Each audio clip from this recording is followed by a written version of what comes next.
হাম প্রাদুর্ভাবের কারণ খোঁজা এবং দায়ী ব্যক্তিদের চিহ্নিত করতে 10 সদস্যের তদন্ত কমিটি গঠনের নির্দেশ কেন দেয়া হবে না তা জানতে রুল জারি করেছেন হাইকোর্ট।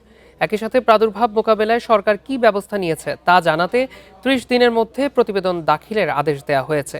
মঙ্গলবার হাম বিষয়ে দুটি আলাদা রিটের শুনানি শেষে বিচারপতি রাজিক আল জলিল ও বিচারপতি দেবাশিস রায়চৌধুরীর হাইকোর্ট বেঞ্চ এই আদেশ ও রুল জারি করেন।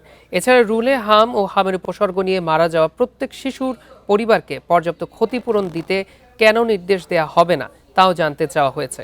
রাষ্ট্রপক্ষে শুনানিতে অংশ নিয়ে attorney general barrister Ruhul Quddus Kajal আদালতকে জানান, সরকার এরই মধ্যে কি ব্যবস্থা নিয়েছে সেসব তথ্য শিগগিরই আদালতে দাখিল করা হবে।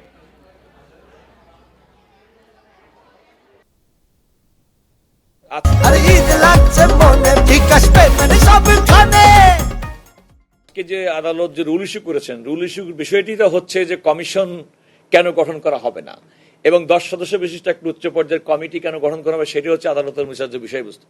সুতরাং কোন একটা কমিশন যখন গঠিত হবে, ইতিমধ্যে আমি আগেই বলেছি যে সরকারের নিজের উদ্যোগ থেকেই কিন্তু 10 জন বিশেষজ্ঞ এবং যে একটা জাতীয় পর্যায়ের কমিটি